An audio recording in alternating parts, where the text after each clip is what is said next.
భార్యని సుమని అపహరించినటువంటి వాలిని నిగ్రహిస్తాను, ఆ వాలిని సంహరిస్తాను. గ్రద్ద ఈకలు కట్టబడినటువంటి నా బాణములు సూర్యచంద్రులతో సమానమైనటువంటి తేజస్సు కలిగినటువంటివి. ఆ బాణాలను ప్రయోగించి వాలి పర్వతం పడిపోయినట్టుగా కింద పడి మరణించగా నువ్వు చూస్తావు. తొందరలో నీకు పట్టాభిషేకం అవుతుంది.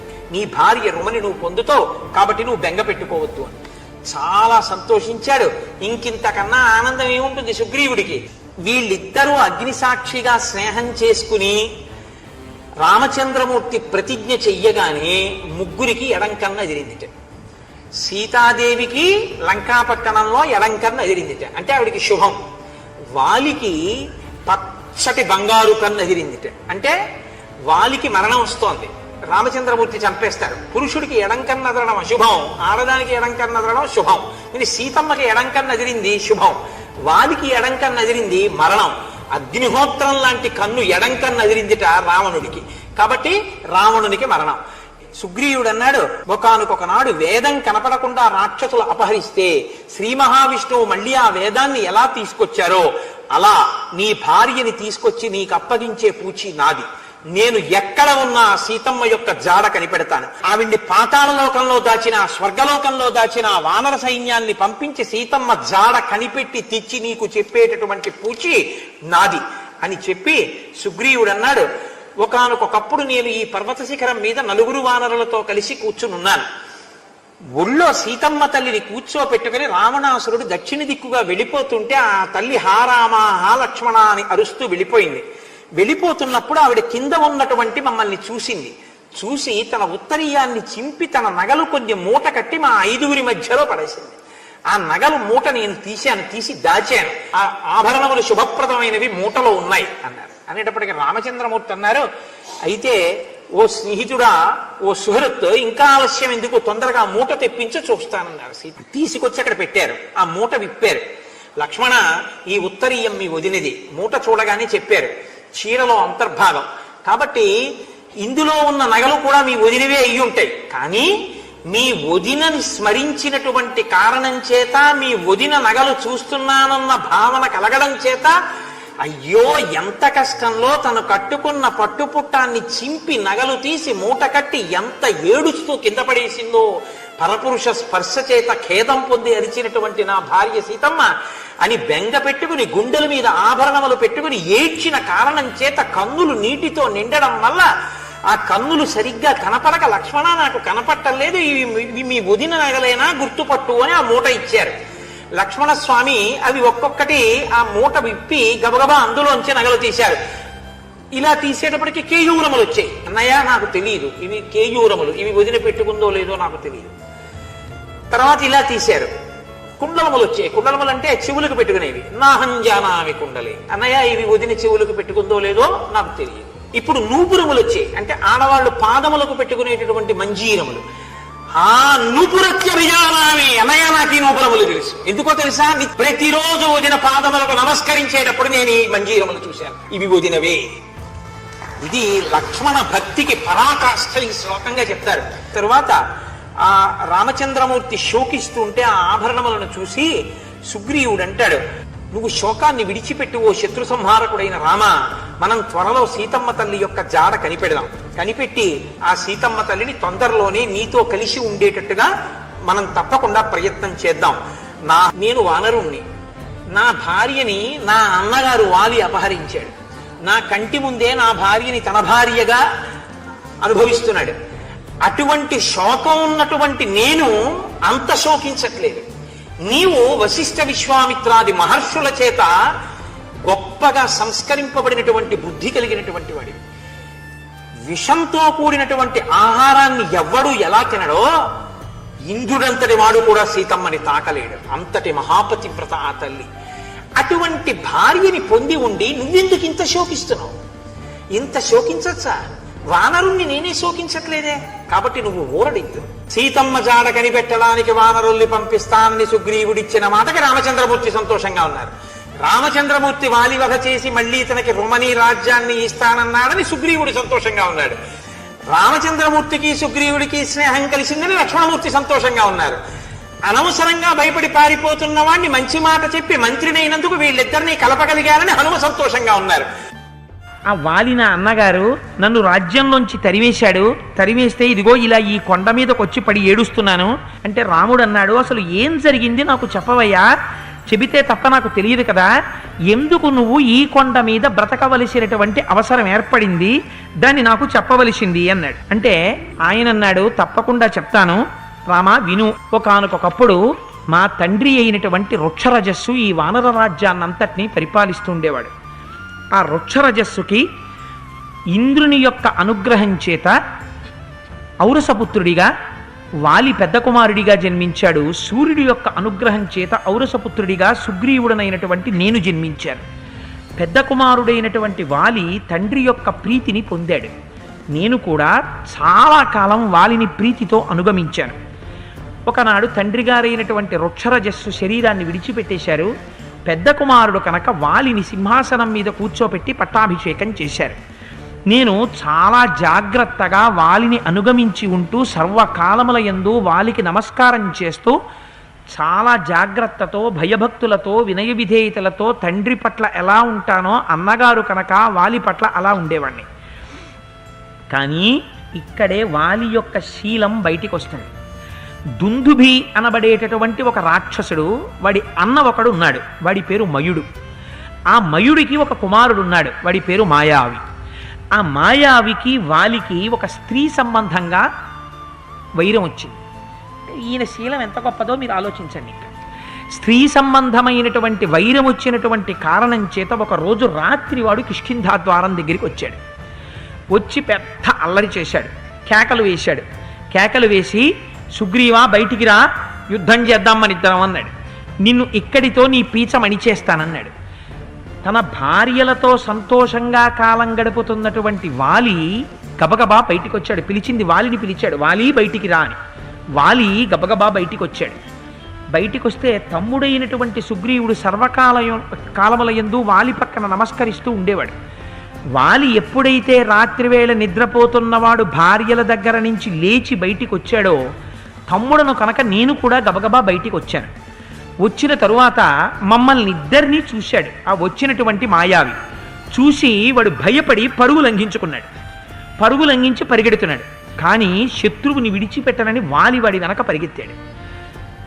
ఆకాశమునందున్నటువంటి చంద్రుడు మాకు మార్గాన్ని చూపించాడు. అంటే చంద్రుడు చూపించడం అంటే చంద్రుడు ప్రకాశిస్తున్నాడు. నేను కూడా వాలి వెంట పరిగెత్తాను. పరిగెత్తి తృణముల చేత ఆచ్ఛాదింపబడినటువంటి ఒక పెద్ద బిలంలోకి ఆ రాక్షసుడైనటువంటి మాయావి దూరిపోయాడు. దూరిపోతే అక్కడికి వెళ్ళి వాలి నిలబడిపోయాడు. నేను కూడా వాలి దగ్గరికి వెళ్ళాను. వాలి నాతో అన్నాడు, సుగ్రీవా నువ్వు ఈ బిలద్వారం దగ్గర కాపలా ఉండు, నేను దీనిలో ప్రవేశించి దుష్టుడైనటువంటి ఆ రాక్షసుడిని సంహరించి బయటికి వస్తాను. బిలం దగ్గర మాత్రం నువ్వు నిలబడు, నువ్వు నా తమ్ముడివి, చిన్నవాడివి, నువ్వు మాత్రం నాతో రావద్దు, నా పాదముల మీద ఒట్టు పెట్టి చెప్తున్నాను, నువ్వు ఇక్కడే ఉండు అన్నాడు. అన్నయ్య నేను తప్పకుండా ఉంటాను అని సుగ్రీవుడు మాట ఇచ్చాడు. వాలి గుహలోపలికి వెళ్ళాడు. 1 సంవత్సరం పైగా కాలం గడిచిపోయింది. నిలబడిన సుగ్రీవుడు నిలబడినట్టే నిలబడ్డాడు. చాలా కాలం ఇలా గడిచిపోయిన తర్వాత లోపల నుంచి రాక్షసుల కేకలు వినపడడం ప్రారంభమయ్యాయి. ఆ గుహ ద్వారం దగ్గరికి నురుగుతో కూడినటువంటి నెత్తురు ప్రవహిస్తూ బయటికి వచ్చింది. ఎక్కడా వాలి మాట కానీ వాలి అలికిడి కానీ వినపడలేదు. బహుశః నా అన్నగారైనటువంటి వాలిని రాక్షసులు సంహరించి ఉంటారు. అందుకే ఎక్కడ వాలి జాడ కానీ వాలి మాట కానీ వినపడడం లేదు. అందుచేత ఈ రాక్షసులు బయటికి వస్తే ప్రమాదమని నేను ఒక పెద్ద శిలని తీసుకొచ్చి ఆ బిలానికి అడ్డు పెట్టేశాను. పెట్టేసి ఉదక క్రియ నిర్వహించాను. వాలి మరణించాడనుకుని వాలికి తర్పణలు విడిచిపెట్టాను. విడిచిపెట్టి రాజ్యానికి వచ్చి యథాశాస్త్రంగా వాలి నాకు అన్నగారు కనుక వాలికి చెయ్యవలసినటువంటి కార్యక్రమాలన్నీ నెరవేర్చాను. మంత్రులు కనిపెట్టారు వాలి మరణించాడని.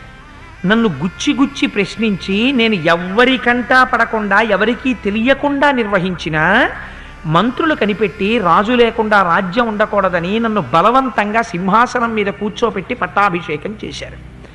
నేను చాలా ధర్మబద్ధంగా వానర రాజ్యాన్ని పరిపాలిస్తూ కాలం గడుపుతున్నాను. ఒకనాడు అకస్మాత్తుగా మా అన్న వాలి తిరిగి వచ్చాడు. ఎర్రనైనటువంటి కన్నులతో నా వంక చూశాడు. ఓహో నువ్వు రాజ్యాభిషేకం పొందావా అని. వెంటనే నా మంత్రుల్ని నా స్నేహితుల్ని బంధించి కారాగారంలో పారేశాడు. నేను ఆ సమయంలో నాకున్నటువంటి బలం చేత నేను ప్రభువుగా ఉన్నటువంటి కారణం చేత వాలిని బంధించి కారాగారంలో పెట్టగలను. కానీ నేను నిగ్రహించలేదు. ఆయన నాకన్నా ముందు పుట్టినవాడు, నాకు అన్నగారు. నేను ఆయనని గౌరవించాలి. అందుచేత నేను ఆయనని నిగ్రహించకూడదని నేను వాలి జోలికి వెళ్ళలేదు. వెళ్ళకపోతే అన్నగారి దగ్గరికి వెళ్ళి 2 చేతులతో నమస్కరించి శిరస్సు వంచి ఒక ప్రార్థన చేశాను. అన్నయ్య, నువ్వు లేక నేను అనాథనయ్యాను, ఇవాళ నేను నాథుడున్నవాడినయ్యానన్నయ్య. నా అదృష్టం నువ్వు తిరిగి వచ్చావు. నాకు ఎంతో సంతోషంగా ఉందన్నయ్య. నువ్వు మళ్ళీ సింహాసనం మీద కూర్చుని పూర్వం ఎలా పరిపాలించావో అలా పరిపాలించు. అన్నయ్య, నేను ఎప్పుడూ పట్టాభిషేకం చేసుకుందామని అనుకోలేదు. బలవంతంగా మంత్రులు పౌరులు నాకు పట్టాభిషేకం చేశారు. చేస్తే నేను పట్టాభిషేకం చేసుకోవలసి వచ్చింది.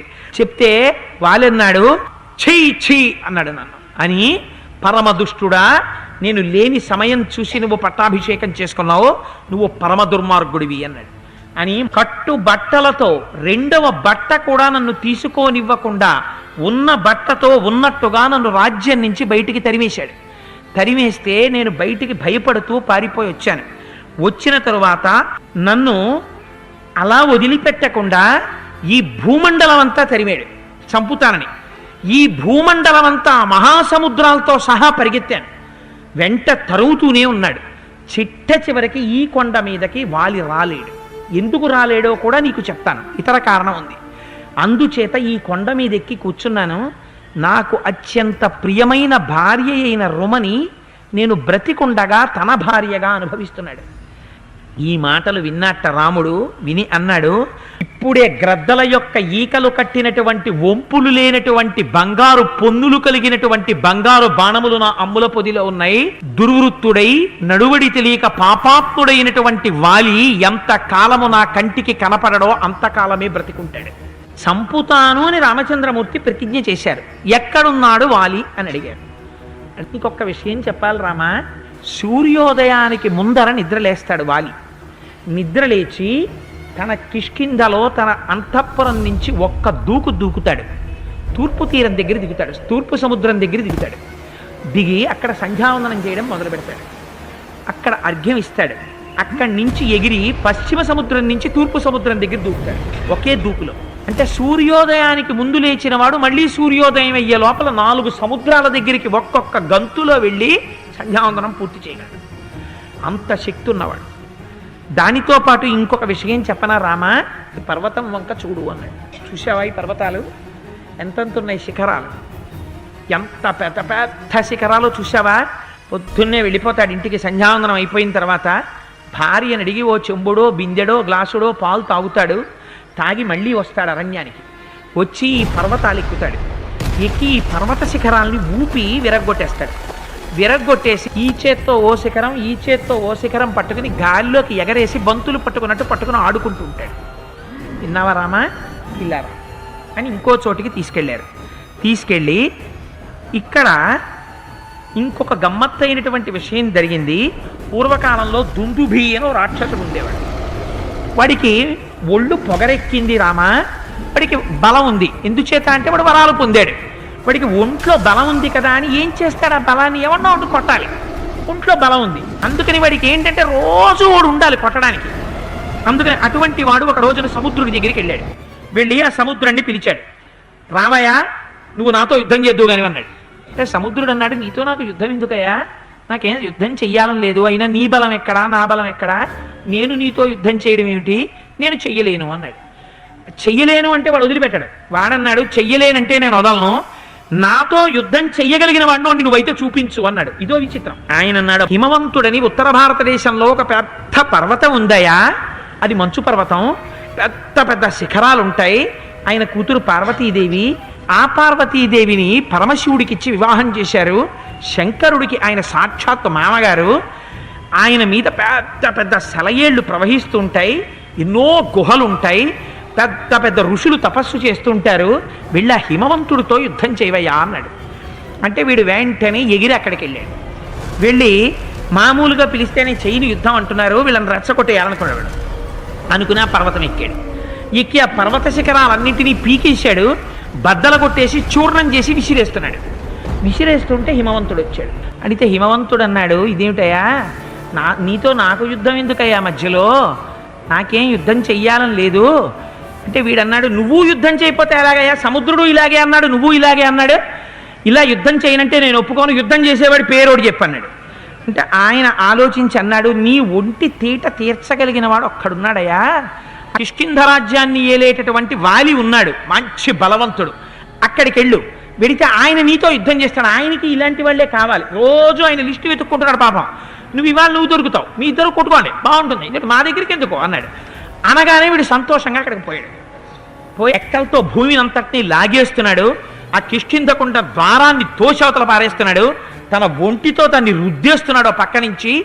వాలి బయటికి వచ్చాడు, వాలిని చూశాడు. వాడు చూసి, ఛీ తుచ్చుడా, భార్యలతో కామం అనుభవిస్తున్నావా, ఫోన్లే రేపొద్దున్న వరకు ఈ కోపం ఇలా అట్టే పెట్టుకుంటాను, పోయి నీ భార్యలతో కామం అనుభవించు అని వాడు ఎంత గొప్పగా చెప్పాడంటే, నువ్వు ఇవాళ రాత్రి నీ భార్యలందరితోటి హాయిగా భోగం అనుభవించు, నీకు బాగా స్నేహితులైన వాళ్ళందరినీ పిలిచి కానుకలు ఎవరికి ఇవ్వాలనుకుంటున్నావో వాళ్ళందరికీ కానుకలు ఇచ్చేసాయి, నీతో సమానమైనటువంటి వాడికి పట్టాభిషేకం చేసేసాయి, నువ్వు తాగి ఉన్నవాణ్ణి, భార్యతో రమిస్తున్నవాణ్ణి, కామమోహితుడైన వాణ్ణి, అప్రమత్తంగా లేనివాణ్ణి, యుద్ధం నుంచి పారిపోతున్నవాణ్ణి, ఆయుధం లేనివాణ్ణి చంపితే పసిపిల్లండి చంపిన పాపం వస్తుంది, అందుకు నిన్ను వదిలేస్తున్నాడు.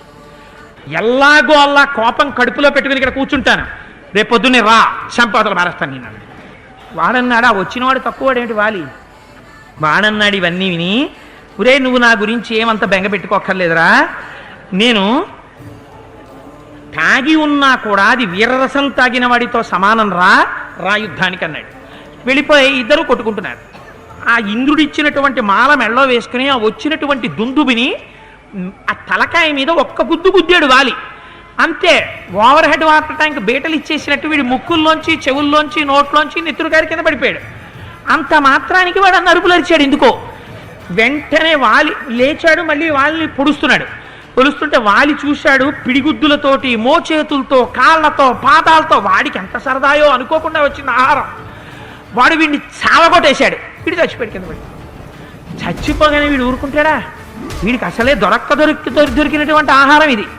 వాడు ఆ చచ్చిపోయిన శవాన్ని పైకెత్తి గిర్ర గిర్ర గిర్ర గిర్ర గిర్ర తిప్పి ఆ రాక్షసుడి శరీరాన్ని విసిరేశాడు. అది యోజనం అవతల దూరం నెత్తురు నోట్లోంచి ఇలా కారిపోతూ, ఎర్రటి రక్తం కారిపోతుండగా శరీరం అలా గాల్లో యోజన దూరం ఎగురుకుంటూ వెళ్ళి ఆ విసరణంలో చూసుకోలేదు, మతంగ మహర్షి ఆశ్రమం దగ్గర పడిపోయింది. పడిపోవడంలో ఆశ్రమం అంతా నెత్తురు పడింది. పడేటప్పటికి మహర్షి బయటికి వచ్చాడు. ఎవడు రా ఒళ్ళు కొవ్వెక్కి దుందువి కళేబరాన్ని ఇటు విసిరిన వాడు దివ్య దృష్టితో చూశారు. కొడుకుని పెంచినట్టు పెంచాను రా ఈ ఆశ్రమాన్ని, ఈ అరణ్యాన్ని. ఎవడో దౌర్భాగ్యుడు ఒక శరీరాన్ని విసిరాడు, నెత్తురంతా వచ్చి ఇక్కడ పడింది. ఎవడు ఆ శరీరాన్ని విసిరాడో ఆ దౌర్భాగ్యుడు ఇక్కడికి వస్తే వాడి తల 1000 వ్రక్కలైపోతుంది అన్నాడు ఆయన. వాడు మరణిస్తాడు అన్నాడు అని వానరములకు 1 డే నోటీస్ ఇచ్చాడు ఆయన. ఇక్కడ మీ అందరూ మీ చిత్తం వచ్చినట్టు తిరుగుతున్నారు, వాలికి సంబంధించిన ఎవడైనా సరే ఇక్కడ చెట్లని పాడి చేస్తూ తిరిగితే రేపటి తర్వాత వాళ్ళు మరణిస్తారని శపిస్తారు. అలా శాపం ఇవ్వకముందే వానరులు అందరూ కట్టకట్టుకుని మలయ పర్వతాన్ని ఖాళీ చేసి పారిపోయారు వాలి దగ్గరికి. ఇదేమిటో మీ అందరూ ఇక్కడికి వచ్చేసారు ఎందుకు, మలయ పర్వతం మించి అన్నాడు ఆయన. అంటే ఋషి రాత్రి శపించారయ్యా, నువ్వు విసిరేసావు కదా ఆ దుందుభిని, వాడు వచ్చి ఆ రక్తం ఆశ్రమంలో పడింది అన్నాడు. వీడు గబగబా బతిమాలుకుందామని వెళ్ళాడు. ఆయన అన్నాడు, చెయ్యి ఇంకా శాపం అంతే అని తలుపేసుకుని లోపలికి వెళ్ళిపోయాడు. వెళ్ళిపోతే వీడికి ఉన్న అవకాశం ఏమిటి, ఇంకా వాడు ఎప్పుడా కొండ ఎక్కకూడదు. కొండ ఎక్కాడో చచ్చిపోతాడు వాలి. అందుకని ఆ వాలి ఎప్పుడు అటు తిరిగా కొండవంక కూడా చూడ్డు అసలు. అందుకని భయం. అందుకని ఈ బ్రహ్మాండంలో నేను బతకాలంటే ఈ కొండ మీద కూర్చోవాలి. అందుకని రామా నేను ఈ కొండ మీద ఉంటాను. ఇంతకీ నేను ఎందుకు తీసుకొచ్చానో తెలుసా, అదిగో అక్కడ ఎదురుగుండా కనపడుతోందే పెద్ద తెల్లటి పర్వతం లాంటిది, అదే దుందుబి యొక్క కాయం. అస్థిపంజరం ఇప్పుడు అలా అయిపోయింది పర్వతంలాగా. చూసావా, జీవితంలో ఓటమన్నది అసలు తెలియదు వాలికి. వాలి పేరు చెప్తేనే పారిపోతారు. 15 సంవత్సరములు రాత్రనక పగలనక గోలభుడనేటటువంటి గంధర్వుడితో యుద్ధం చేసి ఆయన్ని సంహరించాడు. అటువంటి వాడు వాలి. అటువంటి బలం కలిగినటువంటి వాలి అని నువ్వు విన్న తర్వాత కూడా వాలిని సంహరించగలనన్న ధైర్యం నీకుందా రామా, నాకు చెప్పవలసింది అన్నాడు. అంత బలవంతుడైన వాలి మీదకి తొందరపడి యుద్ధానికి వెళ్ళిపోతే రామా నువ్వు చంపగలవో చంపలేవో, తర్వాత నేను చెప్పలేదని నా మీద నిందొస్తుంది, నీకు ఇబ్బంది వస్తుందని ఉన్నమాట చెప్పేశాను, నువ్వు చంపగలవా ఆలోచించుకో అన్నాడు. ఆయన ఏం మాట్లాడలేదు, అలా నించున్నారు. కానీ నవ్వు వచ్చింది లక్ష్మణుడికి వచ్చింది. పాపం ఎప్పుడూ చూడలేదు కదా మా అన్నయ్య పౌరుషం అంటే ఏమిటో, మా అన్నయ్య పరాక్రమం తెలియదు కదా, ఇంతోటి ఓ చెట్టు పట్టుకుని ఇలా ఊపితే ఆకులు రాలిపోయేట, వాడిని చంపగలవా అని అడుగుతున్నాడు. పిచ్చివాడు అనుకున్నాడు మనస్సులో. చిన్న నవ్వు నవ్వారట లక్ష్మణమూర్తి. నవ్వి, సరేనయ్యా మీ వాలి చాలా గొప్పవాడు చాలా గొప్పవాడని చెప్తున్నావు కదా సుగ్రీవా, మీ వాలిని మా అన్నయ్య రామచంద్రమూర్తి చంపగలడు అని ఏం చేస్తే నువ్వు నమ్ముతావు? నువ్వు ఏ పరీక్ష పెడితే ఆ పరీక్షలో ఒకవేళ మా అన్నయ్య ఉత్తీర్ణుడైతే అప్పుడే వాలిని చంపడానికి ఎడదాం అంటే వాలి దగ్గరికి వెళ్ళడానికి కూడా భయం సుగ్రీవుడికి, అంత భయం ఆయనకి.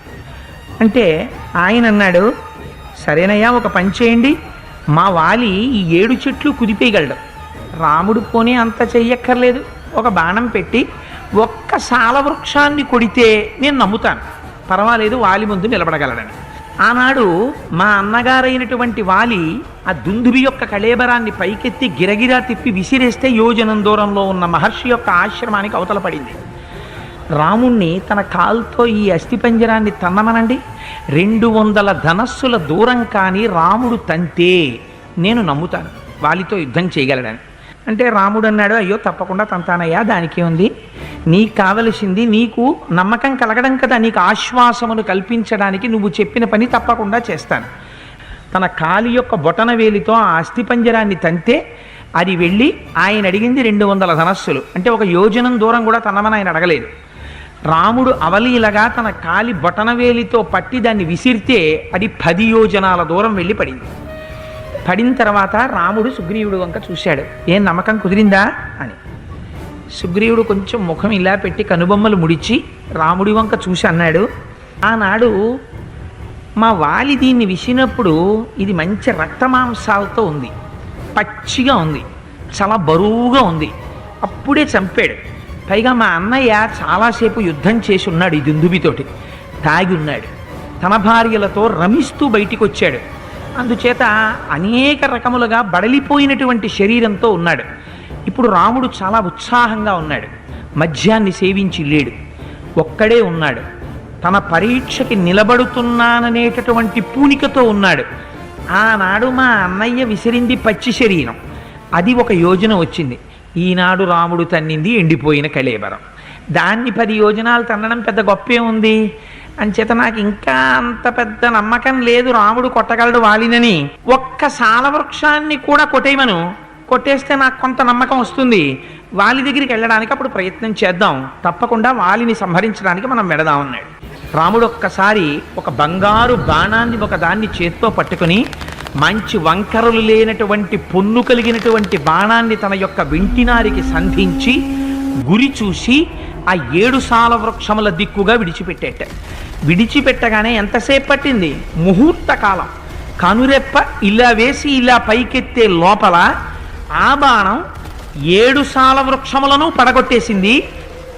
అక్కడ ఎదురుగుండా ఉన్నటువంటి పర్వత శిఖరాన్ని తొలిచేసింది, భూమిలోకి వెళ్ళిపోయింది, పాతాళలోకం వరకు వెళ్ళింది, మళ్ళీ పైకొచ్చింది, ఎటువైపుకి వెళ్ళిందో అటువైపు నుంచి తిరిగి వచ్చింది, మళ్ళీ రాముని యొక్క అమ్ముల పొదిలో చేరిపోయి కూర్చుంది. ఇది ఎంతసేపు? ముహూర్త కాలం. ఏమిటి భయం సుగ్రీవుడికి? వాలి 4 సముద్రాల దగ్గర దూకుతాడు, అంత దూకేవాడిని అంత వేగంతో వెళ్ళి కొట్టేవాడేవాడు, దానికి తగినటువంటి వేగం ఉండాలి. ఉందా రాముడి బాణానికి ఆ వేగం? ఇది ఆయన భయం. రాముడు అదేం అస్త్రం కాదు, ఒక బాణ ప్రయోగం చేశాడు.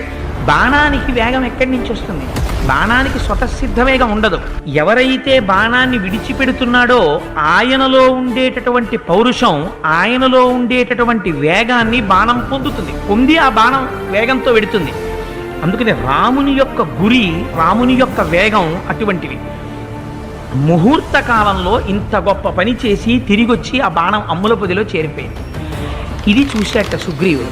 వెంటనే వచ్చి రామచంద్రమూర్తి యొక్క పాదములకు తన శిరస్సు తగిలేటట్టుగా పడిపోయేట. ఆయన పాదాల మీద పడిపోతే పెట్టుకున్నటువంటి కిరీటం వెళ్ళి రాముడి పాదాలకు తగిలిందిట. మెడలో వేసుకున్నటువంటి పెద్ద పెద్ద హారాలు భూమికి తగిలేట. అలా నమస్కారం చేసి అంజలి ఘటించి అంటాడు, రామా, నీ బాణానికున్న వేగం ఇంద్రుడి బాణానికి కూడా లేదు. నేను ఏమో అనుకున్నాను, వాలేమిటి, నువ్వు బాణప్రయోగం చేస్తే వజ్రాన్ని చేత్తో పట్టుకున్న ఇంద్రుడి శిరస్సు కూడా డుళ్ళి కింద పడిపోతుంది. అమ్మ బాబోయ్, నీ బాణానికున్న వేగం సామాన్యమైంది కాదు, వెళ్ళిపోదామా వాళ్ళ దగ్గరికి అన్నాడు. సుగ్రీవుడు వేగంగా వెళ్ళిపోతున్నాడు. వెనకాతల రామచంద్రమూర్తి బయలుదేరారు, లక్ష్మణమూర్తి బయలుదేరారు, హనుమ బయలుదేరారు, నీలుడు బయలుదేరాడు, నలుడు బయలుదేరాడు, అందరూ బయలుదేరి వెళ్ళారు. ఆ ముందు సుగ్రీవుడు వెళ్ళిపోయాడు కిష్కింధా పట్టణంలోకి. మిగిలిన వాళ్ళందరూ పైకి కనపడకుండా అడ్డగించి ఆచ్ఛాదించగలిగినటువంటి దట్టమైన చెట్ల వెనక దాగి ఉన్నారు. వచ్చి ఏం చేశాడు అంటే పెద్ద రంకెలు వేశాడు, కేకలు వేశాడు, రమ్మన్నాడు, యుద్ధం చేస్తానన్నాడు. లోపలెక్కడో పడుకున్నావు, వాలి రా అన్నాడు. ఈ మాటలు విని వాలి ఆశ్చర్యపోయాడు. అసలు నా పేరు చెప్తేనే భయపడి ఎప్పుడు ఋష్యమూక పర్వతం మీద మలయ పర్వతం మీద కూర్చుంటాడు కదా, వీడికి ఇవాళ ఏ ధైర్యం వచ్చిందిరా నన్ను పిలుస్తున్నాడు యుద్ధానికి అనుకున్నాడు. అని గబగబా మదోన్మత్తుడై బయటికి వచ్చాడు. ఎంతైనా కొట్టుకుంటున్నది అన్నదమ్ములు. మీరు ఒకటి గుర్తుపెట్టుకోండి, ఎప్పుడు తార ఒక మాట అడుగుతుండేది, ఈ తమ్ముడయ్యా చంపేయకనేది. నిజంగా వాలి కానీ గట్టిగా పిడికిలి బిగించి గుద్దితే చచ్చిపోతాడు సుగ్రీవుడు. ఎందుకనంటే ఆయనకి 2 బలాలు ఉన్నాయి. ఆ ఏం బలాలు ఉంటాయో వాలికి మీకు చెప్తాను. పిడికిలి బిగించి గుద్దాడు అనుకోండి చచ్చిపోతాడు. దుందుబంతటి వాడు, మాయావంతటి వాడు ఆయన ముందు నిలబడలేకపోయాడు. గోలభుడంతటి వాడు నిలబడలేకపోయాడు. సుగ్రీవుడు ఎక్కడ నిలబడతాడు? కానీ ఎందుకు చంపడంటే తార చెప్తూ ఉంటుంది, తోడ పుట్టినవాడయా చంపకు, కొట్టి వదిలే పారిపోతాడంటుంటుంది. అందుకని కొట్టి వదిలేస్తుంటాడు. అందుకని బయటికి వచ్చాడు, గట్టిగా బిగించి కట్టుకున్నాడు, పిడికిలి చూపించాడు. ఎరా బుద్ధిహీనుడా, మళ్ళీ వచ్చావు, రా నా ప్రతాపం ఏమిటో చూద్దు కాని అన్నారు. అని ఒక్క పిడికిడి పోటు శిరస్సు మీద గుద్దారట. ఆ గుద్దేటప్పటికీ వెంటనే పంపులన్నీ పిల్లలు సరదాగా వెళ్ళి విప్పేస్తే ఎలా కొళాయిల్లోంచి నీరు కారిపోతుందో అలా నవరంధ్రములలోంచి నెత్తురు ఏర్లులా కారిపోయింది. కారిపోయి చతికిల పడిపోయాడు. కానీ సుగ్రీవుడేమంత తొందరగా ఉడుకునేవాడు కాదు. లేచి పిడిగుద్దులు గుద్దుతున్నాడు వాళ్ళని. ఆ వాలి సుగ్రీవుడిని గుద్దుతున్నాడు. ఇద్దరు పొడుచుకుంటున్నారు, మోచేతులతో పొడుచుకుంటున్నారు, పాదాలతో కొట్టుకుంటున్నారు, శిరస్సులతో కుమ్ముకుంటున్నారు. చూస్తూనే ఉన్నాడు. చూడవలసిన ఆయన మాత్రం ఎవరు చూస్తున్నవాడు? రాముడు. చెయ్యవలసిన పని ఏమిటి? బాణం తీయాలి.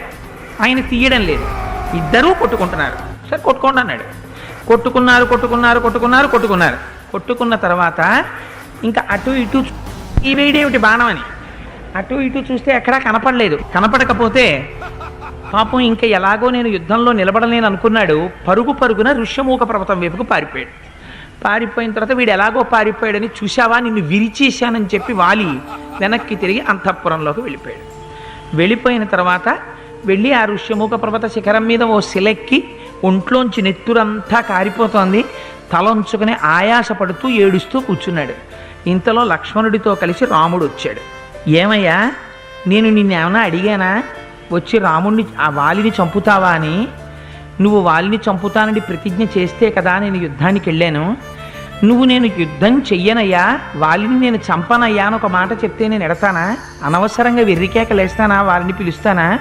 ఎందుకు కొట్టించావయ్యా నన్ను ఇలాగా అని అడిగాడు. నేను మీ ఇద్దరూ దెబ్బలాడుకుంటున్నప్పుడు నేను ఎన్నడూ వాలిని చూడలేదు సుగ్రీవ. ఈ మాట యథార్థం. నేను ఇంతకు ముందు వాలిని ఎరగను. నువ్వు వాలితో యుద్ధం చేస్తావు, నేను మీ వాలి మీద బాణం వేద్దాం అనుకుని వచ్చాను. తీరా నువ్వు పిలిచిన తర్వాత వాలి బయటికి వచ్చాడు. నేను విస్మయం చెందాను. ఎందుకంటే నువ్వు వాలి ప్రతి విషయంలో ఒక్కలా ఉన్నారు. ఇద్దరు ఒకే రకమైన అలంకారంతో ఉన్నారు, ఒకే రకమైన మాటతో ఉన్నారు, ఒకే రకమైన ధ్వనితో ఉన్నారు, ఒకే రకమైన వేగంతో ఉన్నారు, ఒకే రకంగా కొట్టుకుంటున్నారు. నేను ఎలాగో అలా నిర్ణయించుకుని ఇతడే వాలయ్యుంటాడు అని బాణం వేసేసాను అనుకో, ఆ బాణం తగలగానే సుగ్రీవ అది తగిలినవాడు ఈ లోకమునందుండడు. అది పొరపాటున నీకు తగిలిందనుకో, నువ్వు నేను కూడా ఉండవు. ఎందుకుండం? అగ్నిసాక్షిగా నేను నీతో స్నేహం చేసుకున్నాను. నీ మీద బాణప్రయోగం చేసేస్తే నువ్వు మరణిస్తే ఆనాడు నేను మిత్రఘాతకుణ్ణి కనుక నేను కూడా శరీరం వదిలిపెట్టేసేయాలి అగ్నిహోత్రంలో దూకి. అందుకని సుగ్రీవ నేను ఈ బాణప్రయోగం చెయ్యలేదు. నువ్వు నన్ను నమ్ము. ఒక పని చెయ్యి, నిన్ను వాలికన్నా వేరుగా గుర్తుపట్టాలంటే ఒక్క లక్షణం ఉంది. లక్ష్మణ, అదిగో అక్కడ గజపుష్ప తీగ ఒకటి పాకుతోంది. అది పీకి సుగ్రీవుడి మెళ్ళో కట్టు కడితే పెద్ద పెద్ద పువ్వుల చేత విరాజితుడై సుగ్రీవుడు ఉంటాడు, అటువంటి మాల లేనివాడై వాలి ఉంటాడు. ఆ మాల వేసుకుని ఇప్పుడు నువ్వు సుగ్రీవా బయలుదేరు మళ్ళీ యుద్ధానికి అన్నాడు. అంటే బయలుదేరిపోయాడు సుగ్రీవుడు. వెళ్ళి ఒక్కసారి మళ్ళీ తొడలు కొట్టాడు, పెద్ద కేక వేసి రారా వాలి బయటికి అన్నాడు. అనేసరికి గబగబా బయటికి వచ్చేస్తున్నాడు వాలి మళ్ళీ యుద్ధానికి. ఆగు అంది తార. ఇప్పుడే కదయా ఒక గంట క్రితం వచ్చాడు సుగ్రీవుడు, నవరంధ్రములలోంచి నెత్తుటి ఏరులు ప్రవహించేటట్టు కొట్టావే, కొడితే దిక్కులు పట్టి పారిపోయాడే ఋష్యముఖ పర్వతాల వైపుకి. వెళ్ళిపోయి ఇంకా నువ్వు ఇంట్లోకి వచ్చావు, స్నానం కూడా చేయలేదు, ఆ చెమటతో తడిసిపోయినటువంటి బట్టలు ఇంకా నువ్వు విప్పలేదు, మళ్ళీ సుగ్రీవుడు వచ్చి అరుస్తున్నాడు యుద్ధానికి రమ్మని. నీకు అనుమానం కలగట్లేదా? సుఖంలో ఉన్నవాడు నిద్రపోతాడు కానీ శత్రువు నిద్రపోడు. తన శత్రువుని మట్టు పెట్టడానికి నిరంతర ఆలోచన చేస్తూనే ఉంటాడు. నువ్వు నా భర్తవి, అందుకని నీకు ప్రమాదం వస్తుందని నేను గూఢచారుల ద్వారా సుగ్రీవుడి యొక్క కదలికల్ని కనిపెడుతున్నాను. కనిపెట్టి నేనేం తెలుసుకున్నానో తెలుసా? ఇక్ష్వాకు కులంలో జన్మించినటువంటి అపారమైనటువంటి శౌర్యమూర్తులైనటువంటి దశరథ మహారాజు గారి కుమారులైనటువంటి నారికి బాణాన్ని తొడిగితే లక్ష్యాన్ని కొట్టడం తప్ప వేరొకటి తెలియనటువంటి గురి కలిగినటువంటి మొనగాళ్ళైనటువంటి రామలక్ష్మణులు అనేటటువంటి ఇద్దరితో ఇవాళ సుగ్రీవుడు స్నేహం చేశాడు. అంగదుడు నాకు చెప్పాడు, గూఢచారులు చెప్పారని. అటువంటి రామలక్ష్మణులు ఇద్దరూ బహుశః పుంచి ఉన్నారు వాలి. నువ్వు ప్రమాదం వైపుకు వెళ్ళిపోతున్నావు, నీ బలాన్ని నమ్ముకుని వెడుతున్నావు, సుగ్రీవుడి బుద్ధి బలాన్ని నువ్వు దృష్టిలో పెట్టుకోవడల్లా, దాని చేత నువ్వు పతనం అయిపోతావు. చాలా జాగ్రత్త సుమా. అయినా రాముడి కాళ్ళు సుగ్రీవుడు ఎందుకు పట్టుకోవలసి వస్తోంది? నీ తమ్ముడన్న విషయాన్ని నువ్వు మర్చిపోయి నీ తమ్ముడి భార్యని నీ భార్యగా అనుభవిస్తున్నావు. నీ తమ్ముడిని నీ పక్కన కూర్చోపెట్టుకోవడం మానేసి దూరంగా పంపించి నీ శత్రుత్వాన్ని నువ్వు పెంచుకుంటున్నావు, నీ మరణాన్ని నువ్వు దగ్గర చేసుకుంటున్నావు. నా మాట నమ్ము వాలి, పరాయివాడు కాడు సుగ్రీవుడు. నా మాట విను, సుగ్రీవుణ్ణి ఆహ్వానించు. సుగ్రీవా రా, జరిగిందేదో జరిగిపోయింది, యవరాజ్య పట్టాభిషేకం చేసుకొని సంతోషంగా ఇద్దరం కలిసి రాజ్యం చేద్దామని చెప్పు. దుర్నిరీక్షుడవుతావు. ఇవాళ నీ తమ్ముడు ఎవరి నీడలో ఉన్నాడో తెలుసా? రాముడి నీడలో ఉన్నాడు. ఆయన రాముడి నీడలో ఉంటే నేను వేరొకరి నీడలో ఉన్నానంటున్నావేమో వాలి. రాముడి లాంటి నీడ ఇవ్వగలిగిన చెట్టు వేరొకటి లేదు ప్రపంచంలో. అలా వెళ్ళి నిలబడ్డాడు సుగ్రీవుడు. సుగ్రీవుణ్ణి రక్షించడంలో నిన్ను భక్షించడం అంతర్లీనం. అందుకని నువ్వు పడిపోతావు వాలి. నేను ఇంకో చెట్టు కింద కడతానంటావేమో, ఇంకా అటువంటి చెట్టు పృథివిలో వేరొకటి లేదు. అది యశిశైక భాజనం, ఒక్కటే చెట్టు. అంటే రాముడి యొక్క పరతత్వాన్ని గుర్తుపట్టేసింది తార. గుర్తుపట్టేసి రాముణ్ణి సుగ్రీవుడు పట్టుకున్నంత కాలం నువ్వేం చేయలేవు. సుగ్రీవుడితో రాముడు స్నేహం చేశాడు అంటే మాట ఇచ్చేసి ఉంటాడు, నిన్ను చంపేస్తానని. కాబట్టి ఇప్పుడు చంపకుండా ఉండాలంటే నువ్వు రాముడి పాదాలు పట్టుకుని ప్రయోజనం లేదు. సుగ్రీవుణ్ణి తెచ్చి పట్టాభిషేకం చేసేయి. నువ్వు రాముడు ఒకటైపోతే రాముడు మర్యాదా పురుషోత్తముడు, నీ మీద బాణం వేయడు. తమ్ముడి కన్నా గొప్ప బంధువు ప్రపంచంలో ఇంకొకడు ఉండడు వాలి. ఇన్ని చెప్పినా వాలి అన్నట్ట తారవంక చూసి తన శరీరం పడిపోవలసినటువంటి కాలం ఆసన్నమైపోయింది. మానేసి యుద్ధానికి వెళ్ళిపోయి ఆ సుగ్రీవుడితో యుద్ధం చేస్తుంటే ఒక్క గుద్దాడు, మళ్ళీ సుగ్రీవుడు కింద పడిపోయాడు, లేచాడు, చెట్లు తెచ్చాడు. ఈసారి సుగ్రీవుడికి పౌరుషం ఉంది. అందుకని చెట్లు పెరికి వాలిని తుక్కు కింద కొట్టాడు. కొట్టినా ఆయనకో శక్తి ఉంది, ఆయన ఏం తక్కువవాడు కాడు. ఆయన మెడలో ఇంద్రుడిచ్చినటువంటి మాల ఉంది. అందుచేత రాను రాను పౌరుష పరాక్రమాలు వాలివి పెరిగిపోయాయి, సుగ్రీవుడివి తగ్గిపోయాయి. మెల్లిమెల్లిగా సుగ్రీవుడు నీరసించిపోయి ఇంకా నేను యుద్ధం చెయ్యలేను అని అనుకున్నాడు. అనుకున్నట్ట రాముడు ఖచ్చితంగా సుగ్రీవుడి బలం తగ్గిపోయింది. ఇద్దరు యుద్ధం చేస్తున్నప్పుడు ఏమో ఏ కారణం చేతనైనా సుగ్రీవుడు గెలవచ్చు. తనెందుకు ఇలా వెళ్ళగానే బాణం వేసేయడం? వెయ్యడు రాముడు, మర్యాదా పురుషోత్తముడు. కొట్టుకొని చూశాడు, తనవాడి బలం తగ్గిపోయింది, తన కోసమే చూస్తున్నాడు ఇప్పుడు. అందుకని ఆ బాణాన్ని తీసి వింటినారికి సంధిద్దామని వింటినారికి తొడిగించి వింటినారిని వెనక్కి లాగేటప్పటికి ఆ వింటినారిలోంచి వచ్చినటువంటి ధ్వని చేత మృగములన్నీ 10 దిక్కులు పట్టి పారిపోయాయి. కొన్ని వేల పక్షులు గుండెల బద్దలై కింద పడిపోయాయి. మిగిలిన పక్షులు ఆకాశంలోకి ఎగిరిపోయాయి. ఇంత పిడుగులాంటి ధ్వని వస్తే వాలి చూడకుండా ఉంటాడా? ఎట్నుంచి వచ్చిందో ధ్వని చూశాడు వాలి. కానీ రామ బాణానికి ఉన్న వేగం ఎటువంటిది? ముందు మహర్షి చెప్పేశారు, ముహూర్త కాలంలో 7 సాలవృక్షాలని కొట్టి, పర్వత శిఖరాన్ని కొట్టి, పాతాళానికి వెళ్ళి మళ్ళీ పైకొచ్చి అక్షయ బాణ తూనీరంలోకి వెళ్ళిపోతుంది ఆ బాణం. అందుకని శబ్దం వంక ఇలా చూసేటప్పటికీ శబ్దం కన్నా ముందు మెరుపులా బాణం వచ్చేస్తుంది. ఆయన వేగం ఆ కాలంలో ఎవరికీ లేదు. ఒక్క గరుత్మంతుడికి, మనసుకి, వాయుదేవుడికి, వాలికి, నలుగురికి అంతటి వేగం అయింది. విడిచిపెడుతున్న బాణాన్ని కూడా పట్టేసుకోగలడు విడిపోయి వేగంతో. అంత వేగం ఉన్నవాడు వాలి. కానీ అది ఒక పెద్ద మెరుపు వచ్చినట్టుగా ఒక కాంతి వచ్చింది. ఆ కాంతి వచ్చి వజ్రాయుధాన్ని ప్రయోగించినప్పుడు ఇటువంటి ధ్వని వస్తుందో అటువంటి ధ్వనిని చేస్తూ రాఘవుడు విడిచిపెట్టినటువంటి బాణం వాలి వక్షసి పాతిత, వాలి యొక్క వక్షస్థలం మీద వచ్చి పడిపోయింది, గుచ్చుకుపోయింది. వాలి వేగం కన్నా వేగంగా రాముడు బాణం వేశాడు. రాముడు బాణప్రయోగం చేసే వేళకి వాలికి వెనకకి లేడు, వాలికి ముందుకే ఉన్నాడు. ఇప్పుడు ఆ బాణం వచ్చి పడిపోయింది అంతే. పడడం ఏమిటి? వాలి పడిపోయాడు అంతే. అంటే రామబాణ ప్రయోగం అంటే అలా ఉంటుంది. కాబట్టి ఇప్పుడు ఆయన వెంటనే కింద పడిపోయాడు. ఒక మహాపర్వతం కింద పడిపోతే ఎలా ఉంటుందో అలా పడిపోయాడు. రామబాణం తగిలిన తర్వాత ఇంకా పైకి లేవడం అనేటటువంటి ప్రసక్తి ఉండదు. కాబట్టి ఆ వక్షస్థలంలోంచి నెత్తురు కాలవల కింద ప్రవహిస్తుంది. ఇప్పుడు రామలక్ష్మణులే ఆయన దగ్గరికి వెళ్ళారు. కింద పడిపోయినటువంటి వాలి దగ్గరికి వెళ్ళారు. సుగ్రీవుడు అక్కడే ఉన్నాడు కదండి, ఎలాగో యుద్ధం చేస్తాను. వాలి తేజస్సు ఇంత తగ్గలేదు, వాలి యొక్క కాంతి ఇంత తగ్గలేదు, అలాగే ఉన్నాడు. రామ బాణం తగిలేక అలా ఉండడమే. ఎందుకున్నాడు అంటే ఇంద్రుడి చేత ఇవ్వబడినటువంటి హారం ఆయన మెడలో ఉన్నంత వరకు ఆయన పరాక్రమాన్ని, ఆయన తేజస్సుని ఆ మాల తీసుకుని రక్షిస్తుంటుంది ఆయన. కాబట్టి ఇప్పుడు వాలి ప్రాణం పోవడం మాత్రం ఉండదు. ఆ హారం ఎంతసేపు మెడలో ఉంటుందో అది కాపాడుతుంటుంది. కానీ ఇప్పుడు వాలి ఉండి మరణించిన వాడే. ఎందుకో తెలుసా అండి? బాణంతో లేవలేడు, బాణం తీస్తే పడతాడు. కాబట్టి ఇప్పుడు అలా కొట్టారు. రామచంద్రమూర్తి యొక్క బాణం అంటే మహానుభావుడిది అలా ఉంటుంది. అందుకే రాముడిని నమ్ముకున్న వాడికి భయం అన్నది ఉండదు. వాళ్ళిద్దరి వంక చూశాడు. చూసి అన్నాడు, ప్రియమైనటువంటి దర్శనము కలిగినటువంటి వారు, దశరథ మహారాజు గారి యొక్క పుత్రులు కాబట్టి మీరు రాజులు.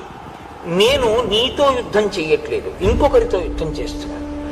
ఇంకొకరితో యుద్ధం చేస్తూ నీ వైపు నా దృష్టి లేనప్పుడు నువ్వు నా మీద ఎందుకు బాణప్రయోగం చేశావు? నా ఎదురుగుండా కనపడకుండా. నువ్వు నా కంటికి కనపడడం వేరు, నా కంటికి నువ్వు కనపడలేదు. కనపడకుండా నేను పరాకుగా వేరొకరితో యుద్ధం చేస్తుండగా నువ్వు నా మీద బాణం వేశావు.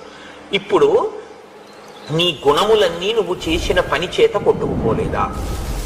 తిప్పి పొడిచాడు రాముణ్ణి. ఓ, నీ గురించి సర్వభూతములు ఏమని చెప్తాయో తెలుసా? రాముడు చాలా కారుణ్యమూర్తి, ప్రజానాంచ హితేరత, అందరి యొక్క బాగోగుల్ని చూసేవాడు, సానుక్రోశోజితోత్సాహ, గొప్ప ఉత్సాహం ఉన్నటువంటి వాడు, దయామయుడు, సదాచార సంపన్నుడు, సమయజ్ఞో దృఢవ్రత, ఒక పని చేస్తాను అంటే విడిచిపెట్టనివాడు. రాజు అనేటటువంటి వాడు ఇంద్రియ నిగ్రహం ఉండాలి, మనోనిగ్రహం ఉండాలి, ఓర్పు ఉండాలి, ధర్మం ఉండాలి, పట్టుదల ఉండాలి, సత్యం ఉండాలి, పరాక్రమం ఉండాలి, అపరాధం చేసినటువంటి వాళ్ళని శిక్షించేటటువంటి వ్యక్తిత్వం ఉండాలి. కానీ నువ్వేం చేశావు? అపరాధం చేసిన వాళ్ళని శిక్షిస్తాడయా? సుగ్రీవుడితో స్నేహం చేసుకున్నాడు అని నా భార్య చెప్పింది. నేనేమన్నానో తెలుసా? యుద్ధానికి బయలుదేరే ముందు, నేనేం తప్పు చేశానని నన్ను శిక్షిస్తాడు అని నేను ధైర్యంతో వచ్చాను, నువ్వు నిన్ను శిక్షించవని. నువ్వేం చేశావు? నా ఎదురుగుండా నిలబడకుండా బాణం వేసి కొట్టావు. మరి నువ్వు తప్పు చేయలేదా? తార చెప్పిన మాట నేను వినకుండా వచ్చినందుకు నేను నీ మీద పెట్టుకున్న నమ్మకం వమ్మైపోయింది. నా ప్రాణం తీసావేమో కానీ నీ కీర్తికి కళంకం రాలేదా? నువ్వు ధర్మాత్ముడు అని పేరు పెట్టుకున్నటువంటి పరమ అధర్మాత్ముడివి. ధర్మాత్ముడివి అని లోకం ఎందుకు అనుకుంటోందంటే ధర్మాత్ముడిలా వేషం కట్టావు, ధర్మాత్ముడు అనుకునేటట్టు నటిస్తూ ఉంటావు. నువ్వు ధర్మాత్ముడివి కావు, నీవు బూది కప్పిన నిప్పు. నేను నీ ఊరికి రాలేదు, నేను నీ పురంలో లేను, నేనే పాపము చేయలేదు, నేను నిన్ను అవమానించలేదు, నేను నీ గురించి ఒక్క మాట మాట్లాడలేదు. ఏ కారణానికి మన ఇద్దరి మధ్య శత్రుత్వం ఉంది? నేను అరణ్యాల్లో తిరుగుతూ ఉంటాను, నేను పళ్ళు తింటాను, దుంపలు తింటాను, నేను వానరుణ్ణి కాబట్టి వనగోచరం, అడవిలో చెట్ల మీద తిరుగుతూ ఉంటాను, భూమి మీద తిరుగుతూ ఉంటాను. కాబట్టి నాకు నీకు యుద్ధం రావలసినటువంటి అవసరం అసలు లేదు. పైగా నేను యుద్ధం చేస్తున్నది నా తమ్ముడితో చేస్తున్నాను, ఇంకొక వానరంతో చేస్తున్నాను. అప్పుడు నరుడవైనటువంటి నువ్వెందుకు జోక్యం చేసుకున్నావు? నువ్వు దేనికి బాణం వేశావు నా మీద? వాలి మనకన్నా ఎక్కువ ప్రశ్నలు ఆయనే వేశాడు కదండి. ఇప్పుడు వాలి తృప్తి పడితే రాముడి జవాబుకి ఇక మీరు నేను ఎప్పుడూ ఆ ప్రసక్తి జోలికి వెళ్ళక్కర్లేదు. రామాయణం విన్నందుకు కదా. నా ఎముకలు పనికిరావు, నా చర్మం పనికిరాదు, నా మాంసం పనికిరాదు, నా వెంట్రుకలు పనికిరావు. అంటే నీకు నన్ను చంపడం వల్ల ఈ ఉపయోగం ఉంది అని చెప్దామా? ఏదో వేటాడాడు ఒక రాజుగా, ఒక నరుడిగా ఒక జంతువుని వేటాడాడు అందామంటే ఏ ప్రయోజనానికి వేటాడాడు? కాబట్టి ఇప్పుడు చేతిలో ధనస్సు ఉంది, బాణం ఉందని వేసేసావు అంతే తప్ప ఎందుకు నేను నీకు పనికిరాను. మరి ఎందుకు బాణం వేసి కొట్టినట్టు? పైకి ఒకలా కనపడుతూ లోపల దుష్టమైనటువంటి చారిత్రం ఉన్న నీ వంటి క్షుద్రుడు, మిథ్యావాదం ఉన్నటువంటి వాడు దశరథ మహారాజు వంటి మహాపురుషుడికి అశ్వమేధయాగం చేసి పుత్రకామేష్టి చేస్తే ఎలా పుట్టాడు? ఇప్పుడు ఒంటి మీద స్పృహ లేకుండా నేల మీద పడిపోయి ఉన్నటువంటి వ్యక్తిని ఒక క్రూరమైన సర్పము వచ్చి కాటు వేసి చంపితే ఎలా ఉంటుందో నువ్వు నా మీద బాణం వెయ్యడం అలా ఉంది అని ఒక మాట అన్నాడు. నీవు మొనగాడివైతే నా ఎదురుగుండా వచ్చి నిలబడవలసింది, నువ్వు ఉండకుండా ఉండేవాడివి నా చేతిలో. సుగ్రీవుడు ఏమడిగి ఉండాలి? నన్ను చంపమని చెప్పుండాలి. నన్ను చంపితే సుగ్రీవుడికి ఏమొస్తుంది? రాజ్యం వస్తుంది. సుగ్రీవుడికి రాజ్యం వస్తే నీకేం వస్తుంది? నీ భార్య వస్తుంది. నీ భార్యని సుగ్రీవుడు వెతుకుతాడు. కానీ నువ్వు సుగ్రీవుడితో సంధి చేసుకోకుండా నా దగ్గరికి వచ్చి నువ్వు సీతమ్మ జాడ కనిపెట్టమని అడిగి ఉంటే రావణుడితో నేను యుద్ధం చెయ్యక్కర్లేదు. పశువుని లాగినట్టు కంఠానికి తాడేసి ఈడుస్తాను. ఇక్కడికి ఈడ్చి ఎక్కడ వాడు సీతమ్మని జాచినా నీకు సీతమ్మని ఇప్పించి ఉండేవాడిని. ఇంతటి దురాత్ముడు, ఇంతటి పాపపు నడువడి కలిగినటువంటి వాడు అడిగినా రాముని యొక్క ఔదార్యం అటువంటి. ఆయన సమాధానం చెప్తున్నారు. ఆయన అన్నారు, అసలు నీకు పురుషార్థములు అని 4 ఉన్నాయని, ధర్మము, అర్థము, కామము, మోక్షము అని 4 ఉంటాయని, అందులో మిగిలినటువంటి మోక్షమును పొందడానికి సాధనములైనటువంటి ధర్మ, అర్థ, కామములనేటటువంటి వాటిల్లో అర్ధకామములను ధర్మంతోటే సమన్వయం చెయ్యాలని నీకు అసలు తెలియదు. ధార్మికంగా బతకడం అంటే ఏమిటో తెలుసుకోవాలంటే మహాత్ముల్ని ఒంట్లో ఓపికండగా ఆశ్రయించాలి. ఆశ్రయించి వారి దగ్గర విని జీవితంలో అనుష్ఠానంలోకి తెచ్చుకోవాలి. విని వదలకూడదు, ఆచరించాలి. నువ్వెవరిని ఆశ్రయించావు? చపల చిత్తులైనటువంటి నీ వంటి అమాత్యులైన వానరులతో తిరిగావు, వాళ్ళతో మాట్లాడతావు. నువ్వు ఎప్పుడైనా బుద్ధిమంతులు, ఆచార సంపన్నులు, పెద్దలు, ధార్మికులు, శాస్త్ర పరిజ్ఞానం ఉన్న వారిని ఎవరినైనా సేవించి వారి దగ్గర 4 మంచి మాటలు వినే ప్రయత్నం ఎప్పుడైనా చేశావా? నువ్వెన్నడూ చేయలేదు. నీకు తెలుసున్నది శాస్త్రం అని నువ్వు అనుకుంటూ ఉంటావు. ఇంతపాటి అల్పబుద్ధి ఉన్నవాడివి నువ్వు నన్ను ఎలాగా ఇన్ని ప్రశ్నలు వేసి నీ ఇష్టం వచ్చినట్లు మాట్లాడుతూ నన్ను నింద చేసి నువ్వు మాట్లాడగలుగుతున్నావు? కొండలతో, పర్వతములతో, నదులతో, నదములతో, అరణ్యములతో భాసిల్లుతున్నటువంటి ఈ భూమండలం అంతా కూడా ఇక్ష్వాకుకుల సంజాతులైనటువంటి వారి చేత పరిపాలింపబడుతోంది. పరమ ధర్మాత్ముడైనటువంటి భరతుడు రాజరికం చేస్తున్నాడు. ఇప్పుడు భరతుడు ధర్మాత్ముడు. ఆయన ధర్మాన్ని పట్టుకొని ధర్మాన్ని అనుష్ఠిస్తున్నాడు. ఆయన తన రాజ్యంలో ఉన్న వాళ్ళు కూడా ధార్మికులై ఉండాలి అని ఆలోచిస్తుంటాడు. ఇక్కడ ఉన్న మృగ, పక్షి సమస్త జాతులు ధర్మమును అవలంబించేటట్టుగా చూడడం మా హక్కు, మా అధికారం. ధర్మాలకన్నిటికీ అలవాలమైనటువంటి ధర్మం లోకంలో తనకన్నా ముందు పుట్టినటువంటి అన్నగారు ఎవడుంటాడో ఆయన, తనకి జన్మనిచ్చినటువంటి తండ్రి గారు ఎవరుంటారో ఆ తండ్రి, విద్య చెప్పినటువంటి గురువు గారు ఎవరుంటారో, విద్య చెప్పిన గురువు కన్నా ఉపదేశం చేసిన గురువు ఇంకా ఎక్కువ. పెద్దవాడు, తండ్రి, విద్య నేర్పినటువంటి గురువు, ఈ ముగ్గురు తండ్రితో సమానమైన స్థాయిలోనే ఉంటారు. కాబట్టి ఇప్పుడు నువ్వు సుగ్రీవుడికి ఎవరు? తండ్రి తండ్రి కొడుకుని ఎలా చూడాలి? ఎంత ప్రేమగా చూడాలి? కొడుకు భార్య నీకేమవుతుంది? కోడలవుతుంది. నువ్వేం చేసావు? నువ్వు ధర్మం గురించి నన్ను అడుగుతున్నావు. నువ్వు దుందుభిని చంపడానికి వెడితే చచ్చిపోయావు అనుకున్నాడు, అందుకని ఉదకక్రియ చేశాడు. ఉదకక్రియ చేశాడు అంటే నమ్మాడు చచ్చిపోయావని. చెప్పలేదు మంత్రులతో, చచ్చిపోయావని కూడా చెప్పలేదు. బాధ తన కడుపులో పెట్టుకున్నాడు. వాళ్ళు గుచ్చి గుచ్చి ప్రశ్న వేసి రాజ్యం ఇచ్చారు. తన భార్య రుమతో నువ్వు చచ్చిపోయావు అనుకుంది కాబట్టి చనిపోయాడు అనుకుంటే అన్న భార్య తమ్ముడిని స్వీకరించచ్చు సంధ్యావందనం చేసే మానవ జాతిలో. కాబట్టి సుగ్రీవుని యందు దోషం లేదు. నీ భార్య అతనితో కూడిన ఆయన భార్య రుమతో ఆయన రాజ్యాన్ని స్వీకరించి పాలన చేశాడు. నువ్వు బతికున్నాను అని తిరిగి వచ్చావు. అన్నయ్య పట్టాభిషేకం అయిపోయిందని ఖైదు చేశాడా? కిరీటం పాదాలకి తగిలేటట్టు వంగి నమస్కరించి అన్నయ్య రాజ్యం తీసేసుకో, నేను యువరాజుని, నన్ను మన్నించు, నాకు తెలియదు అన్నయ్య నువ్వు బ్రతికున్నట్టు అని చెప్పాడు.